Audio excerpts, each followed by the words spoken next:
Bom, boa tarde aí a todos, aqueles que estão entrando agora aí na nossa live. A gente, como de costume, né, a gente vai aguardar aí alguns minutinhos para que todos possam se conectar e aproveitar aí todo o conhecimento que a gente vai estar passando aí hoje, né, com o nosso convidado super especial. Lembrando que a gente está retornando com as lives da Vice-Presidência de Intermediação Imobiliária e da Rede Secov. E para a gente é um prazer estar aí proporcionando de novo esse canal de conhecimento para todos vocês. E é a primeira de várias, né? A gente vai retomar a partir de agora. Vamos ter a programação aí das próximas lives. E hoje, começando com o pé direito com o Viana e esse convidado super especial. Então vamos aguardar aí só mais uns minutinhos aí, mais 2 minutinhos, e a gente começa a nossa live para que todos possam entrar aí e se conectarem adequadamente. Ó, Viana, vê como é importante ter a sua presença. Estamos aqui com o presidente do nosso Secov São Paulo, com o Basílio Jafé, essa figura espetacular do nosso setor, prestigiando aí a nossa primeira live. Então, já é um primeiro convidado ilustre aí que está nos prestigiando. Obrigado, Basílio, pela presença.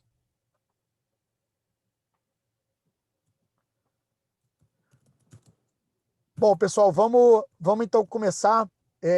Eu, como de costume, né, a gente vai começar aqui a nossa live e lembrando aí que a gente tem a possibilidade de vocês interagirem fazendo perguntas através do nosso chat, que está na base aí da imagem de vocês.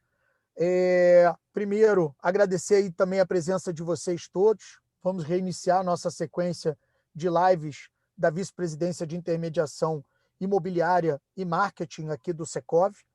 Agradeço a presença de todos na pessoa do nosso presidente, Basílio Jafé, que está aí.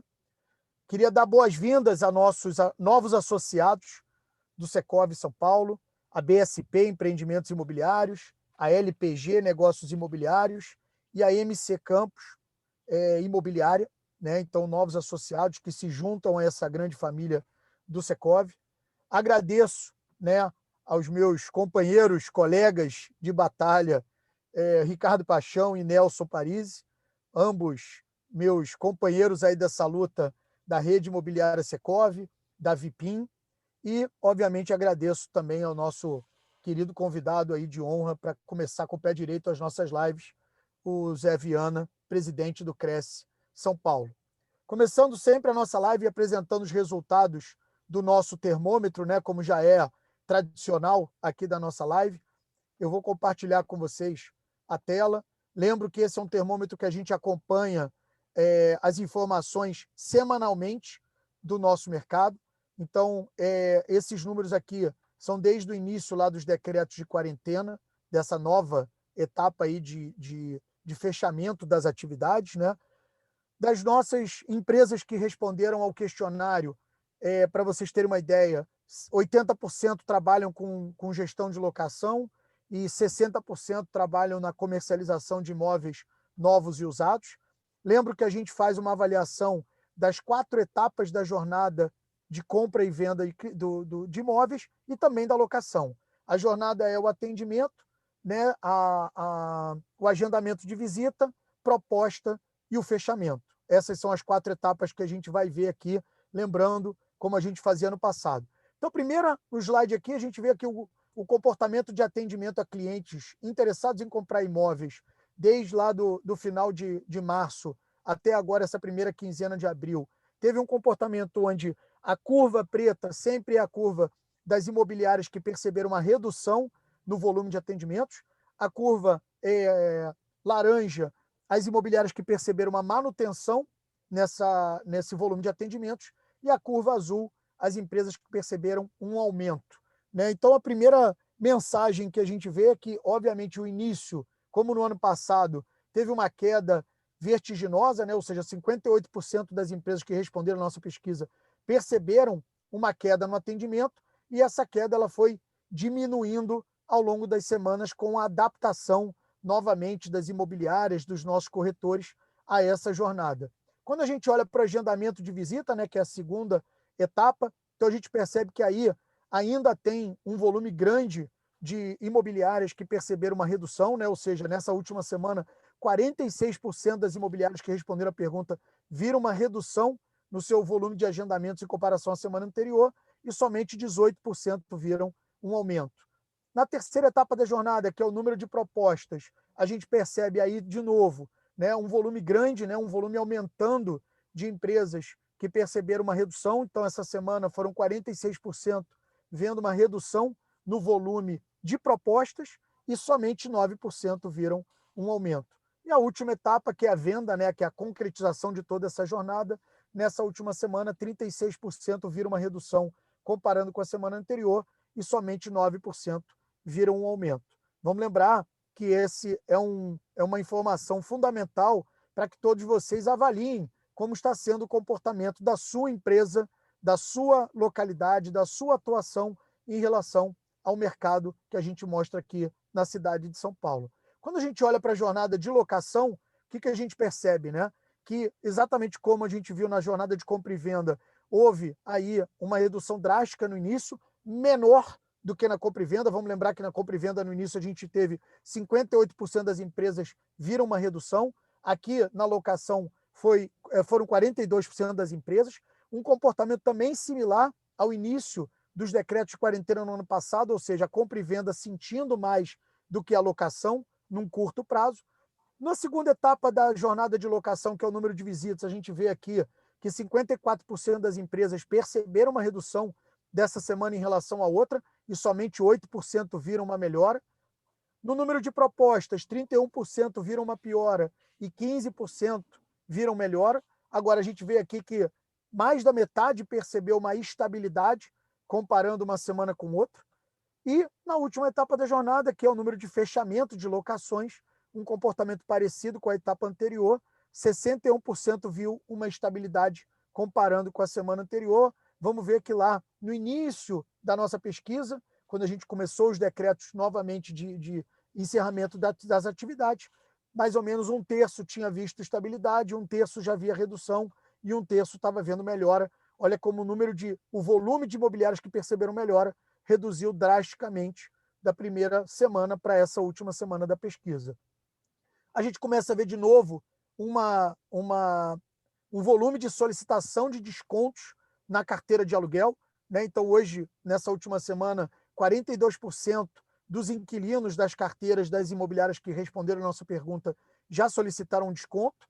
Desses, para o residencial, 51% solicitaram para residencial e 36% solicitaram desconto para o comercial, tá? A gente vê aqui que a margem do desconto solicitado por essa carteira para o residencial foi, na sua grande maioria, acima de 25% a 50%, né? Então, superior a 50%, só 10% da carteira. Obviamente, isso impactado pela expectativa de ser curto prazo essa paralisação. Quando a gente olha essa margem de desconto, a gente vê aqui muito parecido, né, o comportamento da carteira, praticamente um terço pedindo até 25% de desconto, 50% de desconto mais um terço, e outro um terço acima de 50%, isso no comercial. Vocês percebam um comportamento diferente do residencial, onde a grande maioria está concentrado até 50%. Quando a gente olha aqui o período de solicitação de concessão desse desconto, a gente vê aqui que, né, a esmagadora maioria está nesse curto prazo aí de 3 meses, né, muito semelhante ao que a gente viu acontecer no ano passado. E aqui a gente vê, por último, o percentual de acordos que já foram fechados dentro dessa carteira. Praticamente 60% da carteira que solicitou o desconto já teve a sua solução atendida, né? Acho que isso é um pouco das lições aprendidas que nós tivemos aí no ano passado, e com isso a gente encerra a apresentação do nosso termômetro, que ele vai ser sempre exibido nas nossas lives, mas ele é apurado semanalmente. Por isso eu peço aí a todos que estão aqui, que participam aí da nossa pesquisa, que por favor respondam, que estejam aí entendendo a importância dessa pesquisa para que todos entendam e percebam também como é que o comportamento do mercado está se apresentando. Bom, com isso eu encerro aqui a apresentação, passo a palavra aí ao nosso comandante, ao Nelson, que vai começar então a nossa discussão, né, o nosso debate com o nosso convidado. Obrigado, Nelson, a palavra é tua. Obrigado, Cláudio. Obrigado, José Augusto Viana Neto, pela presença. Sei que a sua agenda não é fácil, mesmo no home office, aí o trabalho duplica da CRIA, então eu sei como é difícil a gente conseguir coordenar todas as nossas atividades. Em nome do nosso presidente e amigo Basílio, abraço a todos os participantes aqui. Não dá para ser pessoalmente, mas fica pelo menos na energia. Um abraço a todos, com o desejo de muita saúde aí, que a gente termine essa pandemia o mais rápido possível, né? Ricardo, obrigado pela presença. O companheiro Ricardo aí, sempre ativo também. E, Viana, não vamos tomar mais tempo com as apresentações. A bola do jogo agora é tua. Eu e o Ricardo vamos acompanhar aqui o chat do Zoom. Quem tiver perguntas, por favor, vão colocando no chat.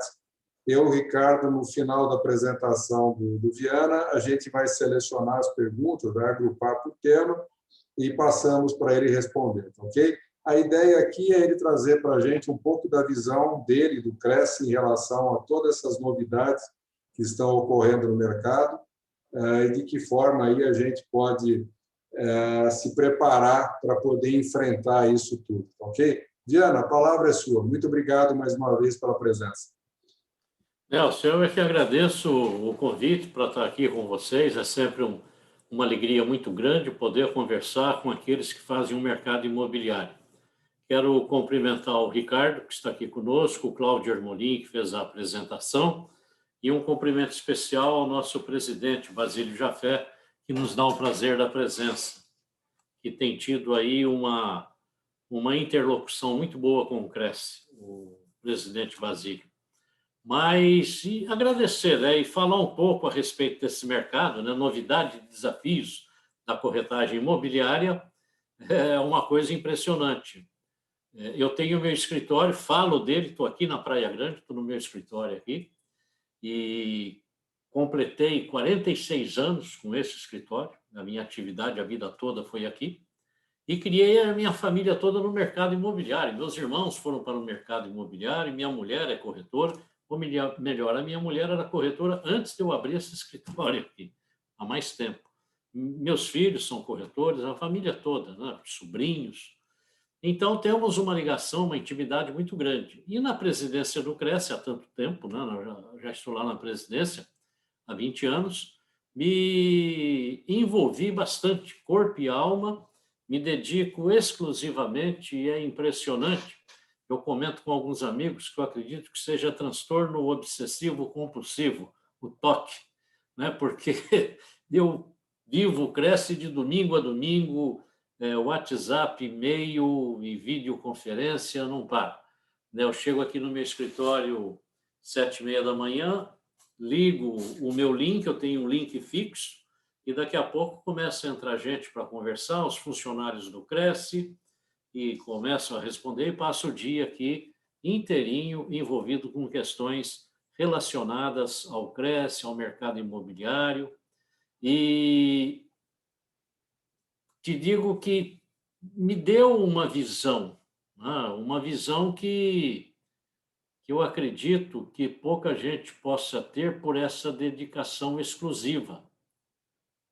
E hoje eu vejo o mercado com muita satisfação pelos avanços tecnológicos que têm se apresentado. No passado, eu tinha uma necessidade de fazer pelo menos 20 visitas para concluir uma venda. E hoje, qualquer corretor sabe muito bem que, no máximo, 3 visitas se faz a venda, graças à tecnologia. A facilidade de comunicação que a internet nos trouxe é uma coisa fora do comum. Não só a comunicação, como a desenvoltura para que o cliente possa conhecer o imóvel, o entorno desse imóvel, enfim, toda a situação antes que ele possa se decidir para ir lá dar uma olhada. E isso é evidente que acabou por economizar muito tempo do corretor de imóveis, economizar muito dinheiro nas imobiliárias. Por outro lado, evidente que nos trouxe também uma obrigação maior, porque o cliente hoje ele entra no Google, ele faz uma pesquisa e ele mesmo vai pesquisar o que interessa e ele acaba vindo para o corretor somente pela questão da necessidade da segurança, né? Porque se ele sente-se seguro em fazer o negócio direto, ele não vai pensar duas vezes. E o corretor de imóveis só é procurado caso ele tenha alguma insegurança. E esse ponto é que é muito importante. E eu tenho reparado aí ultimamente o número de golpes que tem sido aplicado através de portais de anúncios é uma coisa impressionante. A atuação de estelionatários nesse mercado é muito grande. E eu percebo que as pessoas estão também ficando cada dia mais precavidas. Isto é ruim para o nosso mercado, porque à medida em que você perde a confiança do cliente, é evidente que tudo que vai se fazer fica mais difícil, né? Complica muito mais, gasta-se mais dinheiro, perde-se mais tempo. Então, a visão que eu tenho do mercado hoje, ela é muito clara, e muito consolidada dentro de tudo que eu tenho vivido. Vejo que nos Estados Unidos, 95% das transações imobiliárias são realizadas através de um corretor, de uma intermediação. Por quê? Pela segurança que significa o fato do corretor ter um seguro que pode responder por perdas e danos, dá ao cliente a tranquilidade de que ele vai ser atendido e eventual problema estará resolvido porque ele tem uma garantia legal para isso. Aqui no Brasil, muito embora a legislação seja muito mais dura com o corretor, mas as coisas não são levadas muito a sério. E a própria justiça é muito demorada, o que traz para a sociedade uma insegurança muito grande. Então, muitas pessoas veem no corretor não um fator de segurança e de tranquilidade para fazer o negócio. Ele vê como única opção para fazer o negócio. Ele não encontrou aquele negócio antes do corretor, só mesmo através do corretor. Então, ele se submete ao corretor, porque caso contrário, não. E o grande trabalho que nós temos que fazer é esse, é conquistar a confiança. A partir do momento que a sociedade tiver na figura do corretor de imóveis a tranquilidade de saber que seus direitos serão defendidos por esse profissional, com certeza absoluta, eles vão dar preferência ao corretor de imóveis. E aqui no Brasil nós temos um outro agravante, Nelson, Ricardo e Basílio que nos ouve, e o Cláudio, um agravante muito grande. O corretor, a imobiliária, normalmente trabalha para as duas partes contratantes. Nós trabalhamos para quem está vendendo o imóvel e trabalhamos para quem está comprando. E fica sempre aquela desconfiança. Aquele que está comprando fica preocupado que o corretor esteja se dedicando mais àquele que está vendendo, e o que está vendendo fica preocupado que o corretor está se dedicando mais àquele que está comprando. E aí nós ficamos nesse meio, né? E cria-se aí uma barreira em que o cliente dificilmente se abre totalmente com o corretor. E dentro dessa linha de raciocínio, Nelson, é que eu vejo a rede Secov como um grande instrumento para que as pessoas possam ter tranquilidade. Em primeiro lugar, eu equiparo aqui a rede Secov ao portal imobiliário lá do Cresce. Quem entra na rede Secov, quem entra no portal imobiliário do Cresce, hoje ele não está informado. Aí na sociedade ele não está informado de que tudo que está ali é verídico. Aquele endereço daquele escritório é o que está na tela, o telefone é o que está lá, o nome da pessoa é aquela, a fotografia daquele imóvel é daquele imóvel, porque na rede Secov e no portal imobiliário do Cresce só tem aquilo que é verdadeiro, porque aqueles que fazem as publicações são pessoas que estão credenciadas, obedecendo os critérios legais para exercer a atividade. E isso dá ao internauta uma tranquilidade que ele não vai encontrar de maneira nenhuma nos portais comerciais, nos portais privados. Porque nos portais privados, nos portais comerciais, qualquer um pode anunciar. E nós somos testemunha do que tem acontecido, principalmente no último ano, em que a internet foi muito demandada. O número de golpes aplicados por estelionatários através de anúncios nos portais comerciais privados foi muito grande. A toda hora está se vendo na televisão o que acontece. Então, veja, não há a menor segurança. Quando você pesquisa uma propriedade imobiliária num portal comercial, o que vai acontecer? Você não sabe se está tratando com a pessoa que está se apresentando. Você não sabe se aquela propriedade é verdadeira ou não. Tudo isso traz insegurança. Agora, se nós corrermos para a rede Secov, para o portal imobiliário do Cresce, o que vai acontecer? O internauta vai ter a certeza de que aquilo que está sendo anunciado é exatamente aquilo que existe, porque está dentro de um portal corporativo, que é o caso do Secov, ou de um portal que é institucional público, que é o do Cresce. Então, eu vejo com muita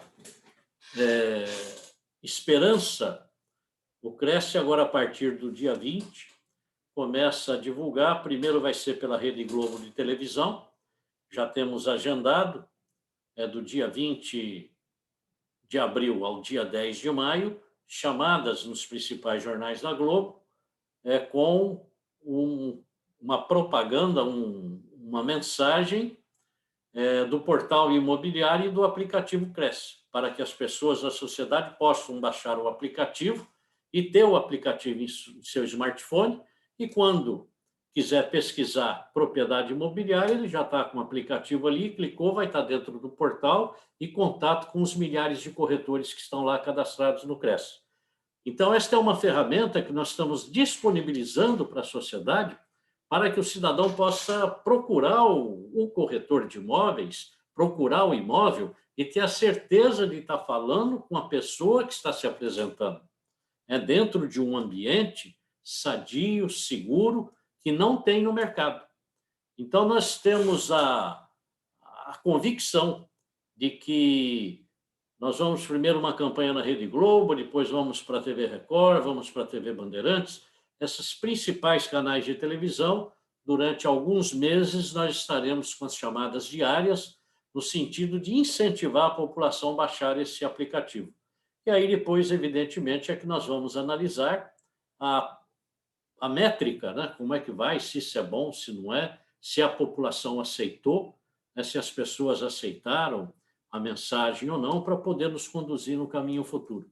Mas uma coisa é certa, nós não temos como nos desviar dos investimentos na digitalização, na informatização, né? Porque as startups estão entrando aí, a cada dia que passa, surge uma nova startup direto com o proprietário, sem corretor, né? Direto com o dono, e eles vão inventando, né? O Cresce, evidentemente, imediatamente denuncia ao Ministério Público, instaura o processo lá no Cresce de apuração dos fatos e não damos espaço, estamos seguindo. Mas o que eu percebo é que é um mercado que circula muito dinheiro e hoje nós temos a firme convicção de que é o mercado imobiliário o segundo pilar principal da economia brasileira, porque o primeiro é o agronegócio e, em segundo lugar, é o mercado imobiliário, em que o governo, inclusive, deposita todas as suas fichas de investimento para ver o país andar, a economia do Brasil andar, né? Então, o mercado imobiliário tem um papel significativo. E esse incremento, né, essa nossa atividade, ela necessita de muito investimento. E nenhuma empresa do mercado imobiliário, eu digo isso com certeza absoluta, excluindo as startups que vieram para o mercado como uma forma de fazer valer, de valorizar, né, a sua empresa. Criar uma empresa com determinadas ferramentas que podia ser destinada a qualquer outro mercado. Mas como viram no mercado imobiliário, ele totalmente aberto, totalmente livre, ninguém investindo, vieram para o nosso mercado e ganharam muito dinheiro, né? E esse daí é o grande problema. É o mercado está aberto, está disponível para entrar quem quer e fazer o que quiser. Então, eu acredito que agora, nesse momento em que estamos investindo, porque o Cresce tem os recursos que dá para fazer um determinado trabalho. Então, nós estamos investindo em tecnologia. Já temos lá, o Cresce passou anos com um desenvolvedor, tínhamos um administrador dentro do antigo CPD, né? Hoje é o departamento de tecnologia. Hoje, dentro do TI do Cresce, nós temos 12 desenvolvedores. E era para ter 18, mas 6 dos que passaram no concurso acabaram não tendo condições de assumir por razões outras. Já estamos abrindo um novo concurso para poder fazer um chamamento aí, contratar pelo menos mais 10. E estamos com um edital quase terminado para contratar uma fábrica de software para, em conjunto com os desenvolvedores do Cresce, poder acelerar o desenvolvimento dessas ferramentas e que a gente possa ocupar o espaço através dos corretores e das imobiliárias, e principalmente das imobiliárias existentes, para que não haja espaço para aventureiros dentro do nosso mercado. E outra coisa, Nelson, muito interessante, o famoso livro de visita, de entrada, saída do prédio, aquele corretor anota, já está quase pronto o nosso aplicativo. Nós vamos distribuir esse aplicativo nos mais de 70 mil condomínios do estado de São Paulo. Conseguimos o relatório completo, temos 58.600 cadastrados já no Cresce. Vamos levar esse aplicativo a todos os síndicos, zeladores, porteiros, para que nós possamos ter um controle maior da entrada, saída do corretor, quem entrou, que dia entrou, acompanhado de quem, tudo através do aplicativo. E, olha, uma ferramenta altamente sofisticada que vai dar para os condôminos uma segurança muito grande de quem é que está entrando naquele prédio. E vai dar também para o corretor de imóveis, para a imobiliária, a garantia jurídica que ele necessita para que ele não possa ser passado para trás, como comumente acontece por aí. Então, através dessas ferramentas, através do nosso aplicativo, a assinatura digital, que nós já temos funcionando em caráter interno do Cresce, e estamos para poder agregá-la junto ao nosso aplicativo, para que você, como empresa, possa cadastrar os seus clientes e que os mesmos possam ter a assinatura digital dentro do Cresce para nos negócios que ele fizer com você ou com qualquer outro corretor, já não necessita mais do papel, da caneta, porque tudo poderá ser feito através do aplicativo. Então, eu acredito muito, e com todo esse período que eu estou lá na presidência do Cresce, que eu acho que toda essa experiência somada, tudo isso que foi feito até o presente momento, vai dar, com certeza, para os gestores futuros avançar num patamar muito mais avançado e numa velocidade muito maior. Nós estamos trabalhando assim incessantemente para que o desenvolvimento tecnológico esteja disponível para todo o mercado.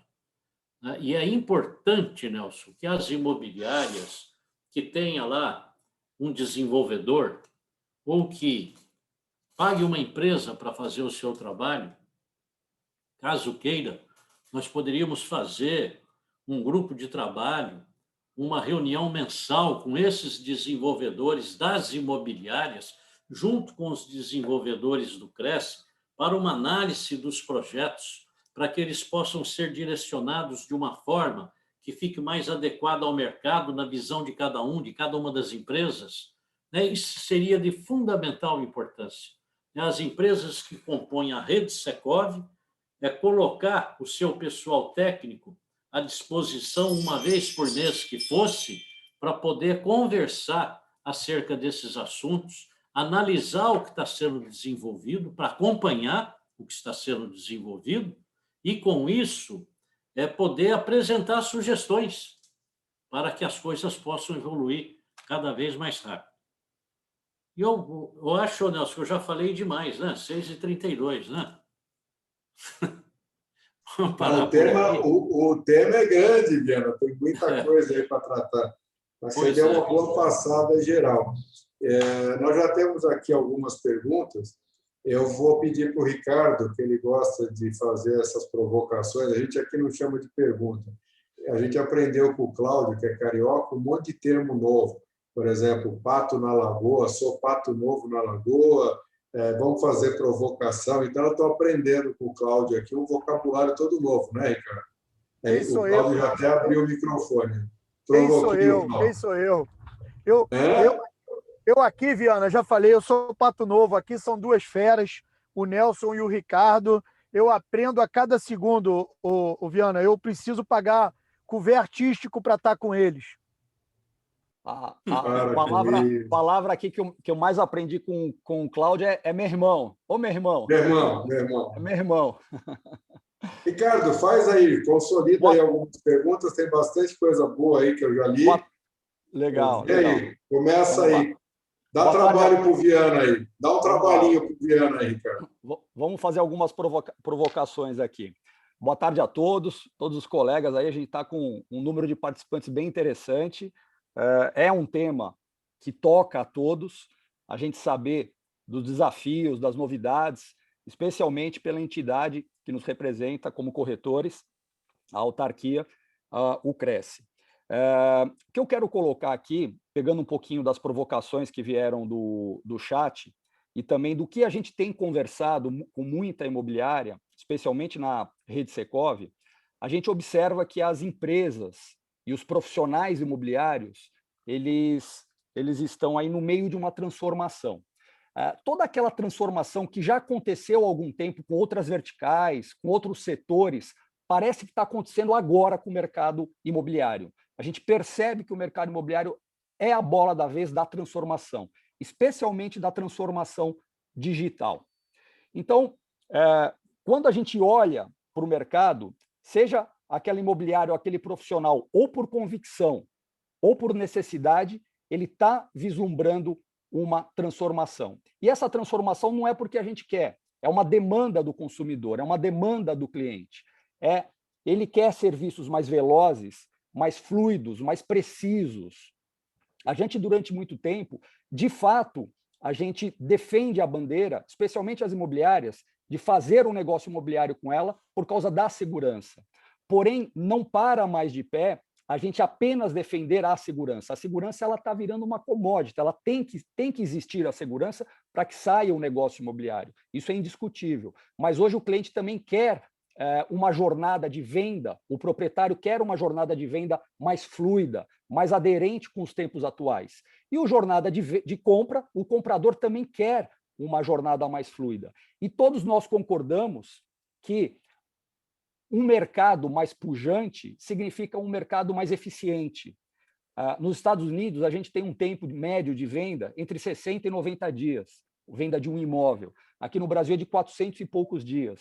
Então, tudo que a gente consiga trazer de eficiência para o mercado vai necessariamente ajudar todos que participam, quem vende, quem compra e quem faz a intermediação do imóvel. Diante desses desafios que estão acontecendo e dessas empresas que surgem diariamente com novos modelos de negócio, usando a tecnologia, como que o Cresce entende esse contexto, como é que ele enxerga esse contexto, e mais do que isso, como que ele também tenta se reinventar da mesma maneira que as empresas também têm que se reinventar para esses novos serviços. E, por fim, uma provocação aqui interessante, da mesma maneira que vem esses desafios que a gente tem que enfrentar, quais as oportunidades que a gente pode enxergar nisso? Vou pegar esse limão e tentar fazer uma limonada. Cresce. Então, fica essas duas provocaçõezinhas em cima do que a gente fez. Eu convido o pessoal também a continuar fazendo as provocações para que a gente aqui traduza essas provocações para o nosso amigo Viana. Viana, contigo. Bom, Ricardo, olha, uma coisa é certa, e eu falo sem medo de errar, porque eu converso com corretores de imóveis todo dia. Eu faço reuniões pelo menos 30 corretores de imóveis eu tenho contato todos os dias, de segunda a sexta-feira, e de várias localidades. E eu percebo o seguinte, o corretor ele não muda. Ele entrou no mercado com uma metodologia de trabalho, dificilmente ele evolui ou migra para outra, mas é muito difícil. Você pega das equipes de vendas tradicionais que você tem, das grandes lançadoras, se você pega um gerente de equipe que tem 10 anos, ele tem uma forma de trabalhar totalmente diferente daquele que está pegando uma equipe hoje, dentro dessa nova realidade de mercado. O comportamento, a linguagem é diferente. E é uma coisa interessante, porque as pessoas se descuidam e acham que aquilo que está fazendo está certo, ele continua. E em pouquíssimo tempo a linguagem dele está desatualizada e o comportamento igualmente. E o fato que você falou é muito importante, que só a confiança é muito pouco, mas eu te digo o seguinte, a partir deste momento, na minha visão, a confiança vai ser tudo. A nossa categoria de intermediadores de imóveis, tanto pessoa física quanto pessoa jurídica, ela sobrevive em razão da desonestidade da própria sociedade, que cria um ambiente insalubre que não dá um para confiar no outro. Não dá para acreditar naquilo que está sendo dito. E outra coisa muito importante, alguns aqui fizeram comentários, inclusive, do cliente preferir fazer o negócio direto para economizar o dinheiro do honorário. Ora, esta é uma visão que tem uma tendência de ter uma alteração.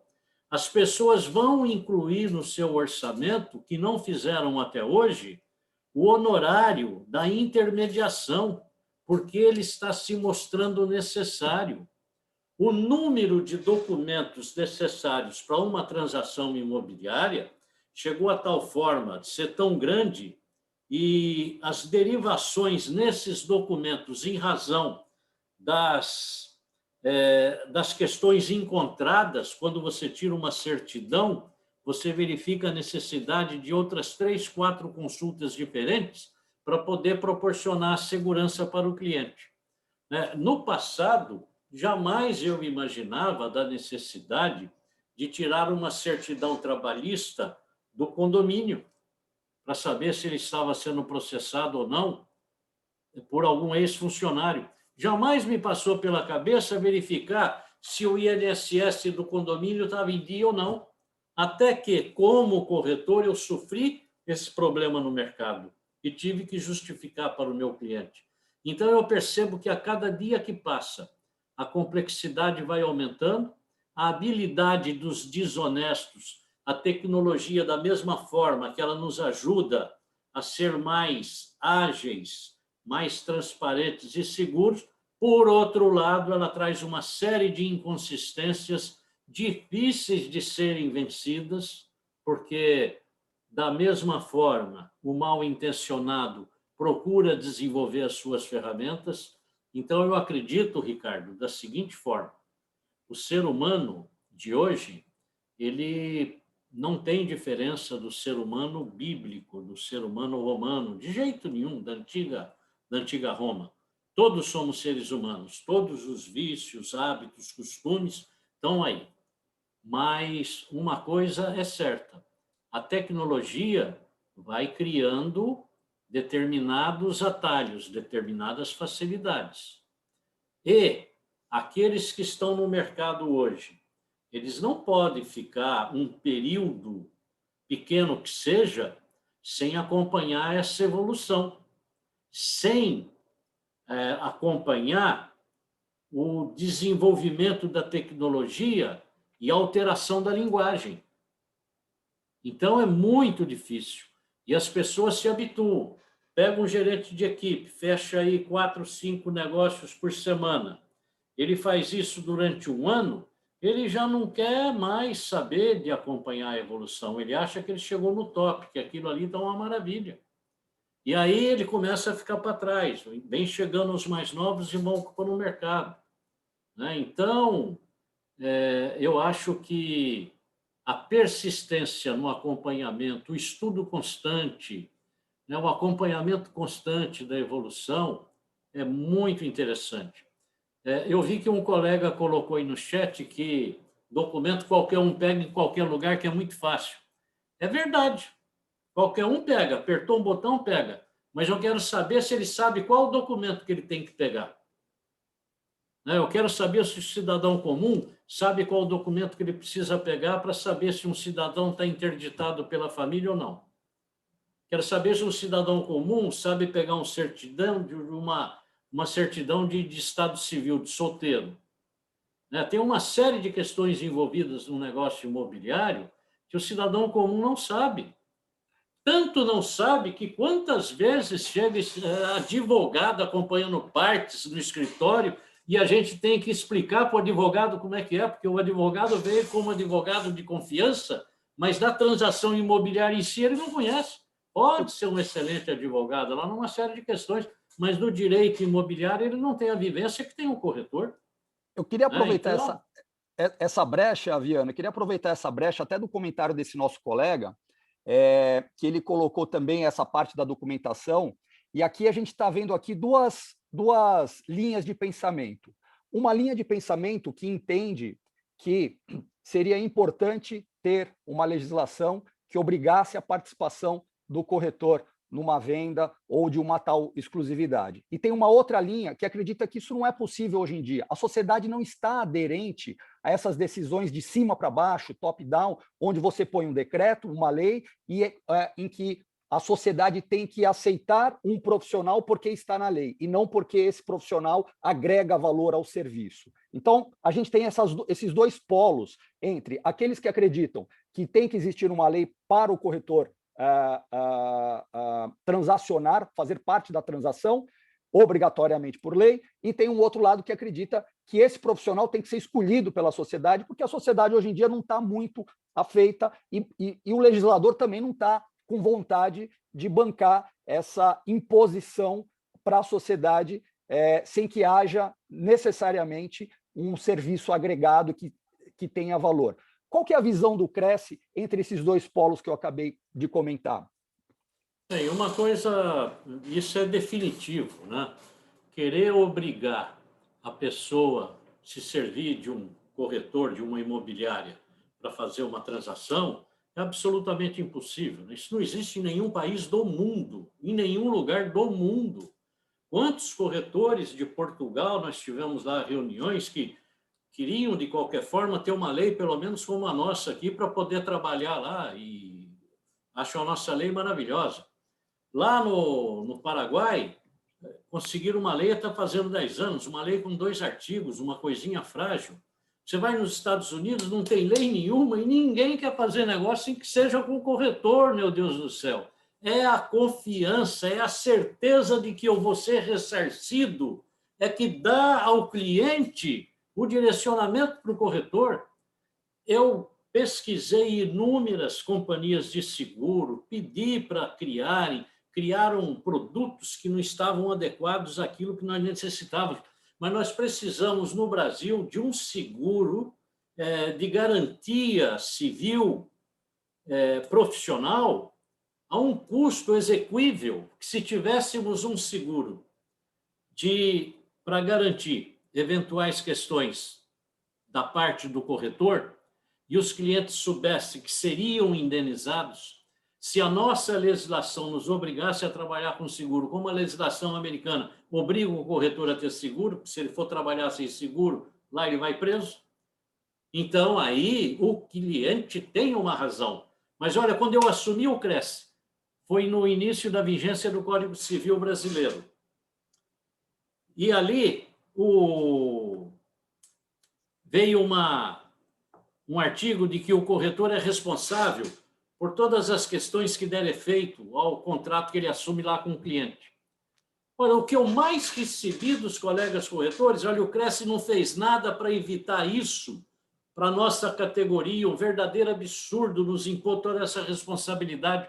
Puxa vida, eu vejo dentro único artigo de lei no Brasil que justifica procurar um corretor de imóveis está lá no capítulo 13 do Código Civil Brasileiro, que é o artigo 723, que dá ao corretor toda a responsabilidade. Senão eu vou procurar o corretor para que finalidade?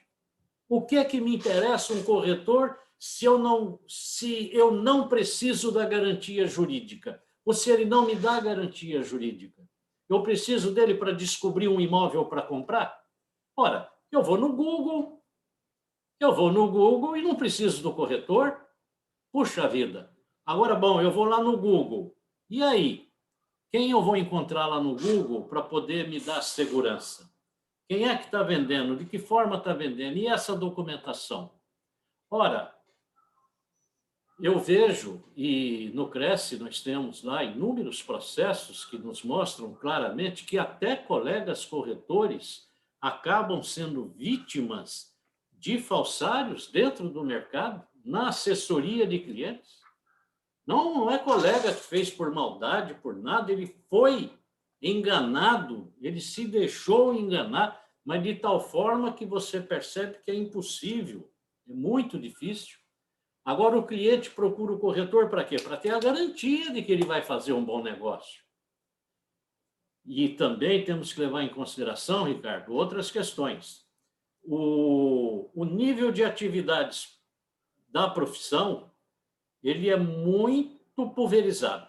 Então, você tem o corretor de lançamento, o corretor que trabalha a sobra do lançamento, o corretor que trabalha com imóveis novos e faz a revenda de quem investiu para poder comprar no lançamento, tem o corretor que trabalha com imóvel usado e tem o corretor que trabalha com imóveis que estão numa faixa de preço já depreciada em 40% do imóvel novo. E aí o mercado se dilui nas práticas.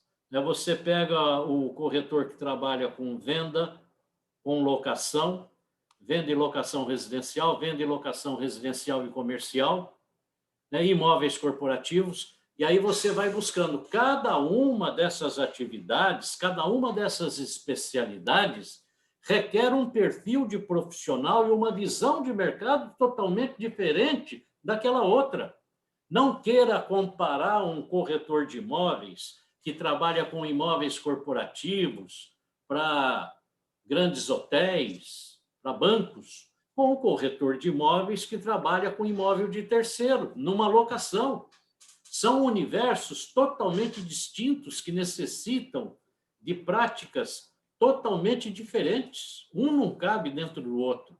E a forma com que a gente fala do mercado aqui, e como estamos falando, ela é muito genérica. Mas aí o que é que eu tenho que... A preocupação qual é? Qual é a média de mercado? O que predomina no mercado e qual é a média do mercado? Com base nessas duas visões é que a gente tem que investir para o desenvolvimento. Eu, dentro do Cresce, juntamente com minha diretoria e os conselheiros, que são todos muito experientes, todos no mercado imobiliário e pulverizados pelo Estado de São Paulo, porque nós temos conselheiros aí do Estado de São Paulo inteirinho, nós estamos trabalhando no sentido de dar credibilidade para a imobiliária e para o corretor. Este é o projeto do Cresce. A nossa mensagem, que será veiculada nos canais de televisão, e eu ouvi aqui um colega falar, desculpa, Viana, mas vai gastar dinheiro com televisão, internet dá muito mais resultado. Claro que dá mais resultado. E nós estamos trabalhando paralelo na internet, temos projetos para desenvolver com internet, mas não se faz atingir toda a população se não tiver mídias complementares. Nós temos que ter a propaganda na televisão, tem que ter propaganda no rádio, tem que ter outdoor nas estradas.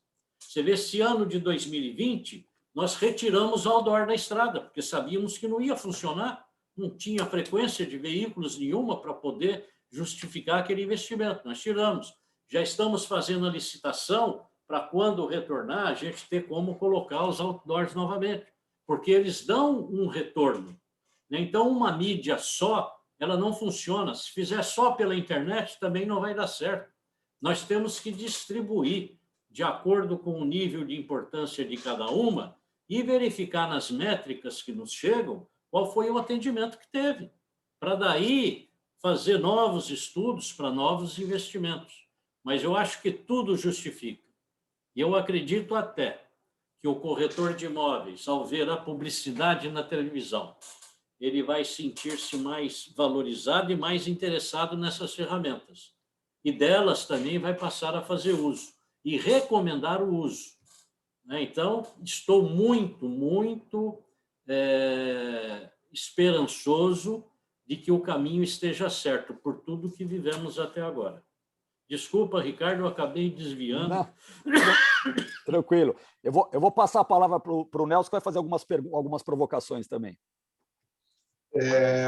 Antes de fazer uma provocação, eu vou fazer uma constatação daquilo que a gente tem conversado em umas reuniões nossas internas da rede, já no passado, inclusive. Se falou várias vezes aí no mercado americano que você não precisa criar lei, né? O mercado se autorregula em função da eficiência e dos negócios realizados. Lá o que a gente tem são associações e tudo mais. Mas uma coisa que sempre me chamou a atenção nesse mercado lá fora é que eles conseguiram desenvolver o que chamam de MLS, que são listas de imóveis disponíveis para comercializar, só que essas listas são fechadas apenas entre os corretores. Então, eu, cliente, eu vou procurar um corretor que eu tenho um grau de confiança nele para me atender, como se eu estivesse procurando um advogado ou médico.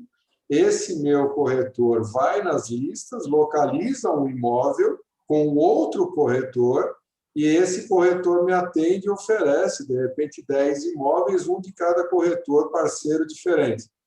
E o que eu vejo aqui no Brasil, e o que aconteceu lá? Lá os portais imobiliários, nos moldes dos grandes portais aqui, eles não tiveram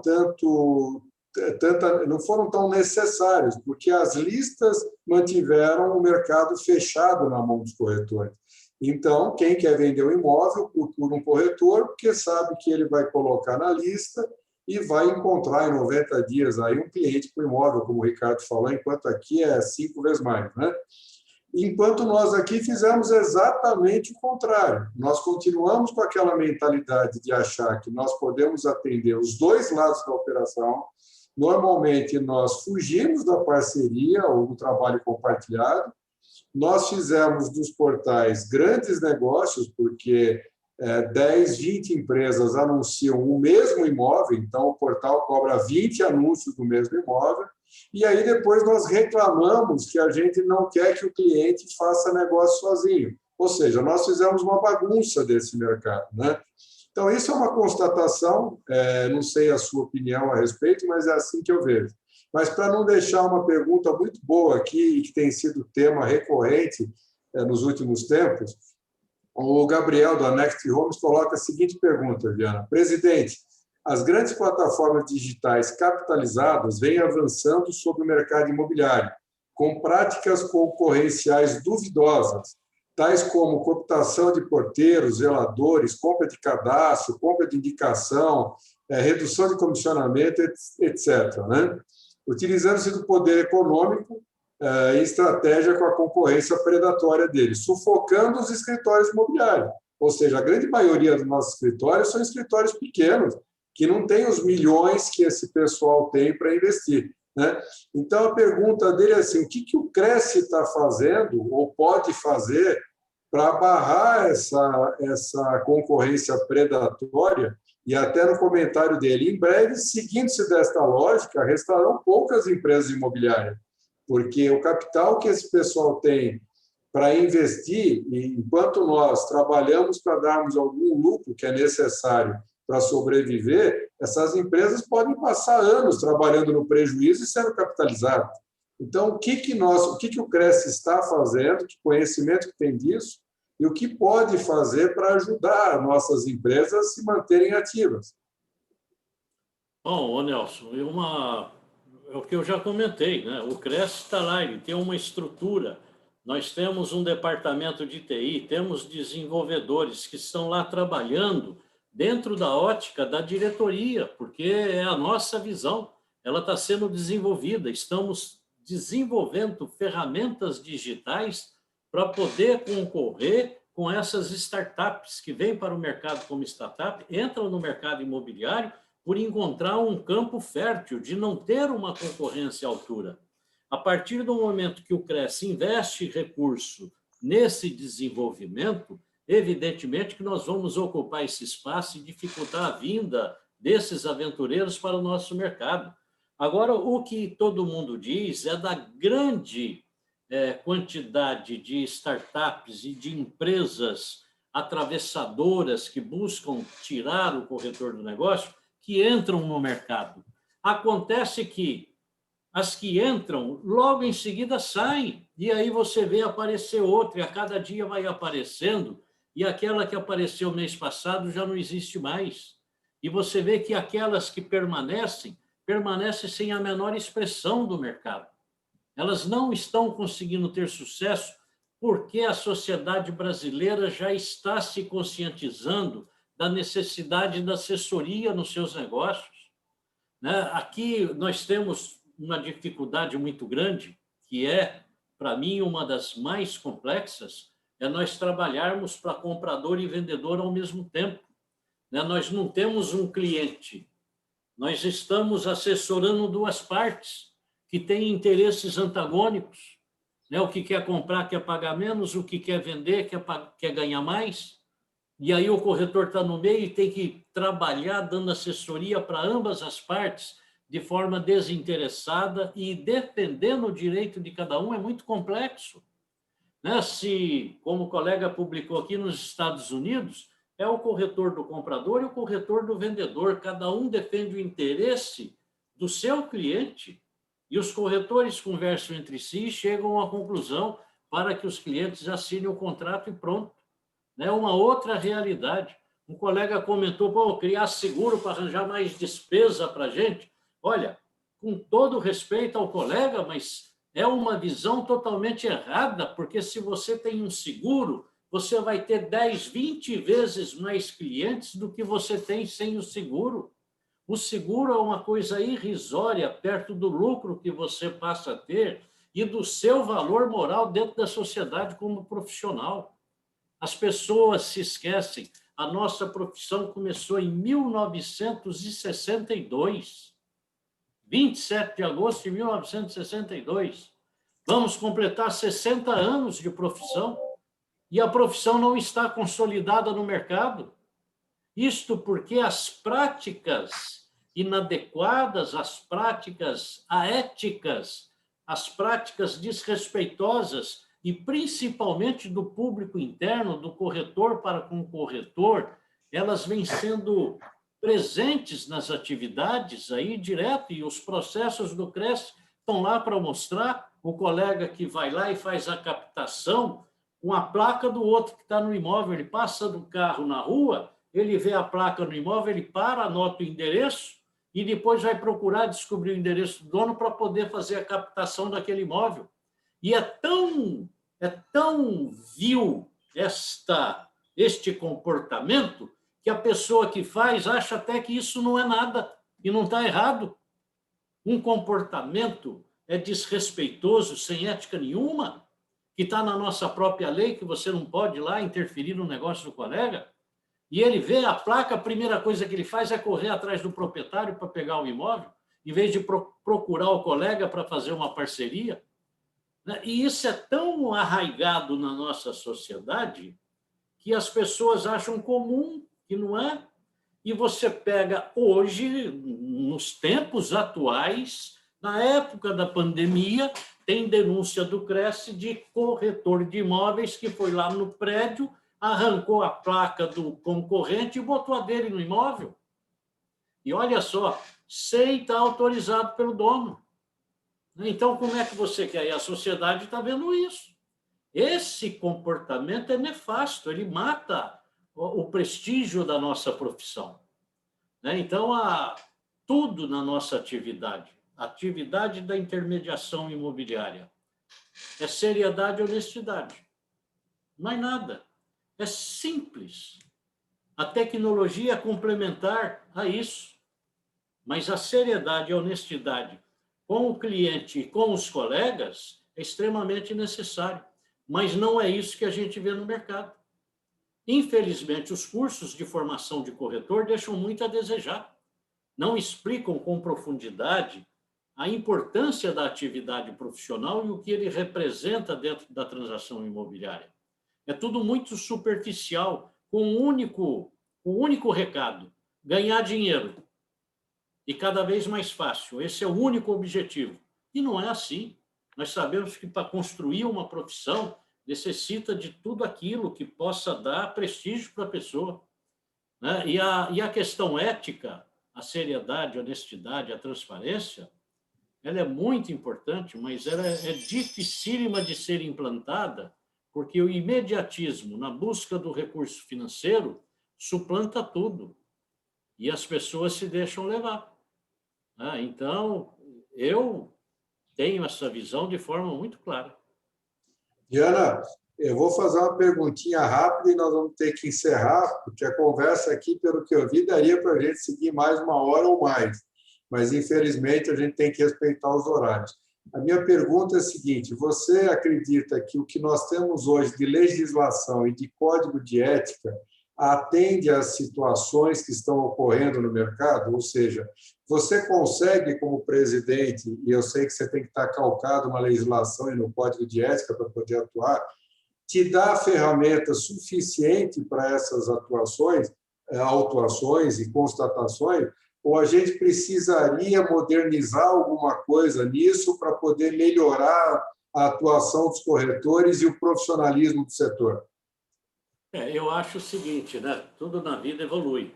Você pega o Código de Ética do CRES, eu considero uma peça filosófica, profissional, moral, fora do comum, né? O Código de Ética, a única coisa que precisa é agregar a ele as questões do mundo digital, que ainda não tem, né? Na época que ele foi criado, não existia. Então, precisamos agregar. Nada do que está lá pode ser retirado. Nada. Nada do que está lá pode ser melhorado. Querer mexer no Código de Ética é querer mexer nos 10 mandamentos. Vai fazer besteira. Aquilo não tem o que mexer. Então, foi feito numa felicidade tal que considero perfeito. Agora precisamos atualizar. Os dispositivos de enquadramento do CRES, eu considero que eles são adequados às ocorrências de mercado. Eu só considero muito falho a questão do exercício ilegal da profissão, porque o exercício ilegal da profissão, ele no Brasil é muito banalizado em todas as áreas. Eu lembro que uma vez o médico do governador Fleury foi pego, ele não era médico, ele era o médico do governador do estado de São Paulo. Então, você imagina, o exercício ilegal de profissão no Brasil é um absurdo.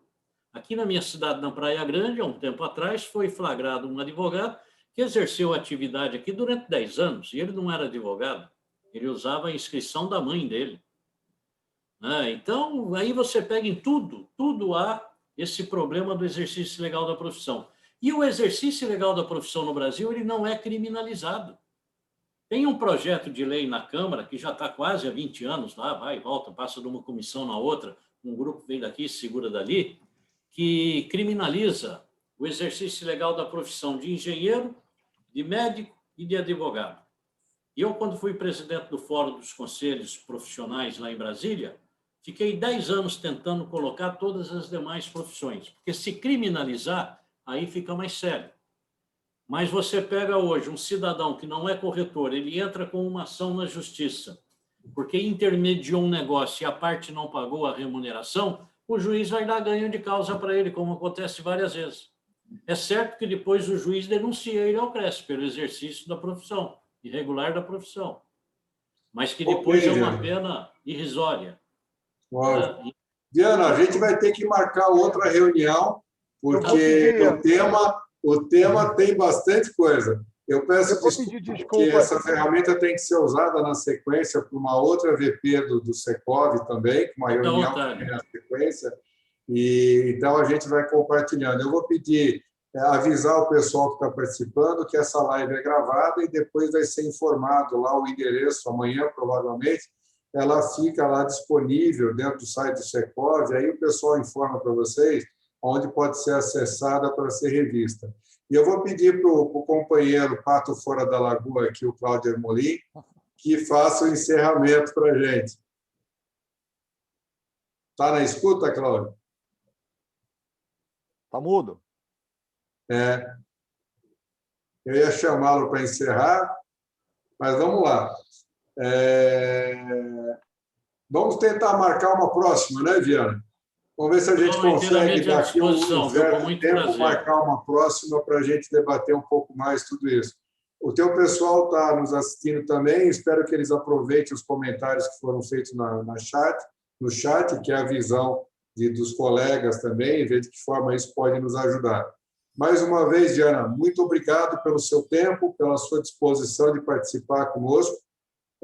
Estamos às ordens, quando você precisar de palpite ou de trocar informação, sabe que pode contar com a gente, né? Estamos aqui à disposição também para melhorar esse mercado e transformar esse setor num setor profissional e que todos os colegas possam ter uma remuneração condizente com o profissionalismo. Obrigado. Ricardo, você quer se despedir? Não, dado o adiantado da hora, é só mandar um abraço para todo mundo. Só um joinha. Muito obrigado pela participação. Obrigado, Viana. Obrigado, Nelson. Obrigado, Cláudio. Um abraço para todo mundo. Uma boa semana. Tudo de bom. Viana, fica com Deus. Obrigado. Obrigado, pessoal, pela presença na live. Um abraço a todos.